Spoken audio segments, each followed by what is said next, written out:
It was a scary camping trip with my family. 4 of us cousins decided to try our luck fishing at the lake, hoping to catch something tasty for dinner. We fished for about 3 hours, but unfortunately, there was nothing to show for our efforts. Just as we were about to head back to our tent, my cousin Tim felt a strong pull on his fishing rod. It seemed like a huge fish had taken the bait. As he struggled to reel it in, something bizarre happened. The fish jumped out of the water, and as the droplets splashed in the air, I could swear I saw a tiny woman with long hair frantically trying to escape from the fishing line. I looked around, puzzled, only to realize that I was the only one who saw this strange sight. My cousins were all excited about the large carp that Tim had caught, completely unaware of what I had witnessed. We decided to stay a little longer, trying to catch more fish since everyone was in high spirits. As the sun began to set, we packed our belongings to head back. My cousin grabbed the cooler where we had put the carp, ready to check it out. However, when he opened the cooler, he let out an ear-piercing scream.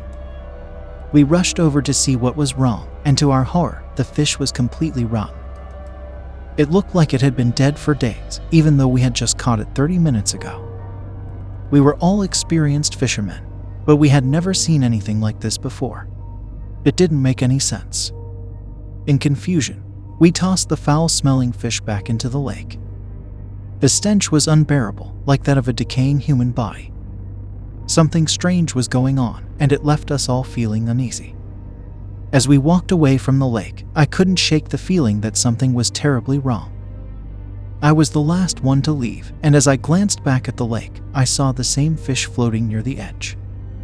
But upon closer inspection, it wasn't a fish at all. It was the lifeless body of a tiny woman with long hair.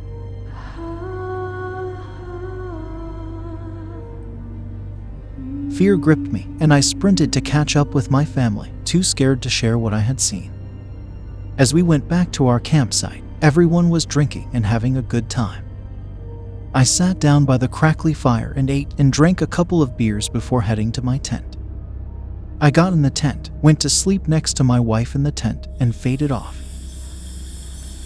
In the middle of the night, I noticed a woman going around our tent, calling my cousin's name and crying.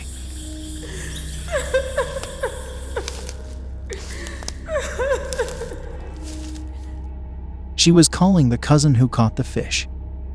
I was too tired and drifted back to sleep. In the morning, my cousin Tim told everyone that he had a dream about an old, tiny woman at the lake who was looking for him to make him her husband.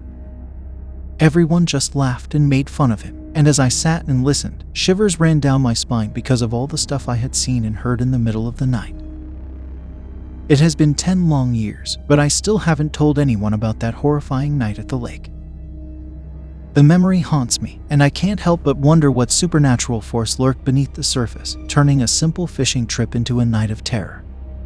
As for my cousin Tim, he hung out with the wrong people, is a drug addict, and has been living on the street for 4 years now.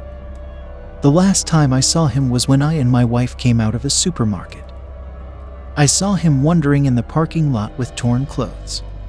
He saw me, gave me a smile with his broken teeth showing, and asked for some change. I gave him $20, and when he turned and walked away, he said, "Remember when I caught that tiny woman at the lake?" My heart dropped as I was speechless. Then he said, "You thought you were the only one who saw it." He laughed and giggled. I quickly got to my car and was shaking in fear.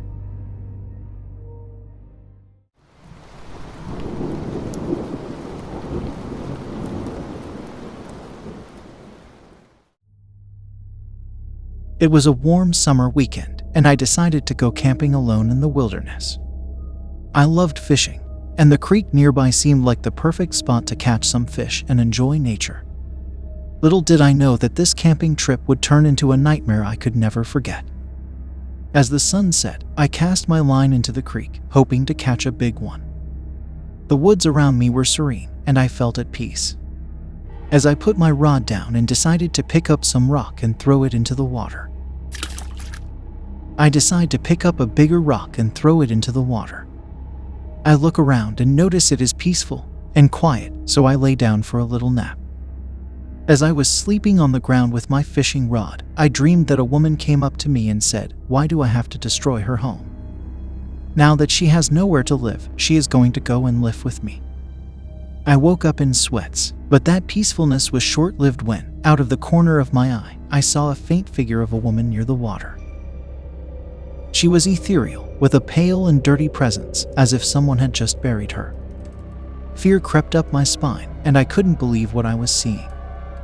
I rubbed my eyes, thinking it was just my tired mind playing tricks on me, but when I looked again, she was still there. My heart pounded in my chest, and I tried to convince myself that it was just an illusion. But the figure didn't disappear. Instead, it stood there, watching me silently. I wanted to run away, but I was paralyzed with fear.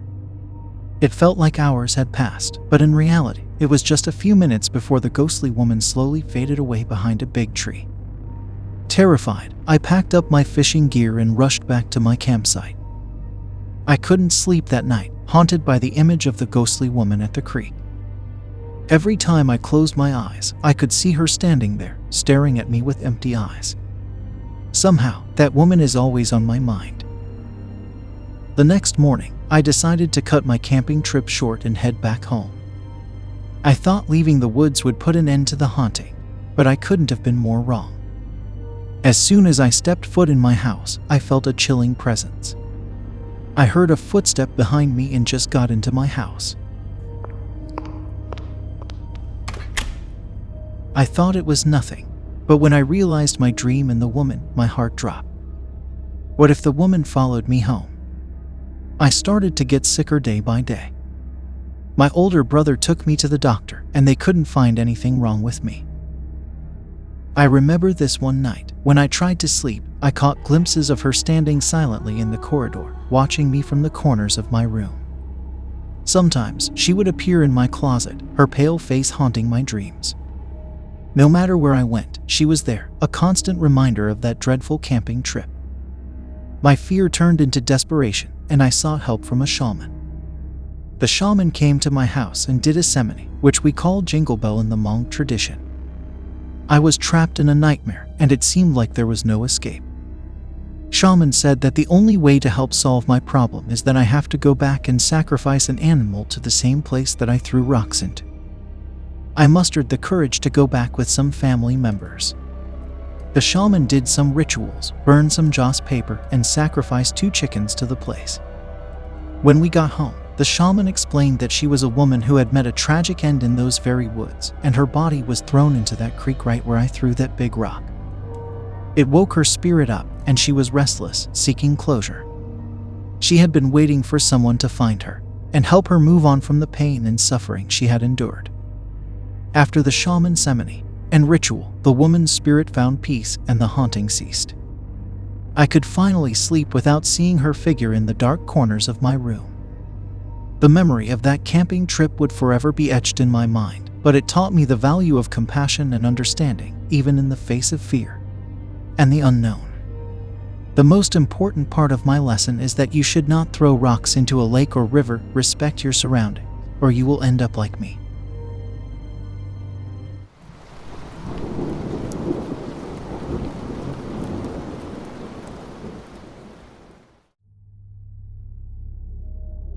Two weeks ago, me and my buddies decided to go camping for a thrilling weekend in the woods. It was going to be an unforgettable adventure, or so we thought.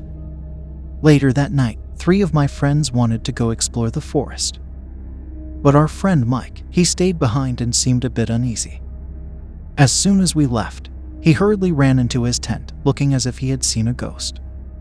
As we ventured deeper into the forest, we couldn't help but feel a bit anxious. We had been walking for what felt like hours when suddenly we heard faint footsteps following us. I nervously asked my friends, "Do you guys hear that?" They did, but we tried to brush it off as just some woodland creature or another camper. Then we heard a loud snap of a branch. Our hearts raced, and we all turned around in fear. To our relief, it was just Mike trying to catch up with us. "Dude, you scared the living daylights out of me," I exclaimed, trying to lighten the mood. We all laughed, except for Mike, who appeared genuinely scared. Despite his unease, he decided to keep following us, but now he wasn't saying a word. It was like something was haunting him, and he was just trying to escape. He suddenly ran up ahead and refused to stop, not even to catch his breath. We struggled to keep up with him, but eventually lost sight of him as he climbed a big hill and vanished into the darkness. We yelled for him, desperately trying to get his attention, but it was no use. Feeling frightened ourselves, we rushed back to our campsite. When we finally arrived, to our astonishment, there was Mike, fast asleep in his tent.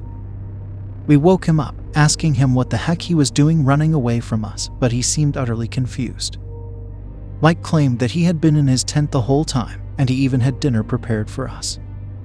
We were stunned as we saw the evidence ourselves. The fire was turned down, and the food was indeed ready to eat. But how could that be? We were certain that we had seen Mike running away from us just moments ago. Too scared to discuss it any further, we decided to put the matter aside and quickly went to sleep that night. However, the unsettling feeling lingered in the air, and we couldn't shake off the strange events of the night. I didn't want to frighten him or make him think we were playing some prank on him. Even though we never spoke about it again, the memory of that night haunts me to this day. I still can't explain what we saw or experienced in the woods. It was like something out of a horror movie, and I can't help but wonder if there was something malevolent lurking in the forest that night. Whatever it was, I hope to never encounter it again, and I often find myself questioning the true nature of that camping trip. To this day, I remain unsettled and wary of camping in the woods at night.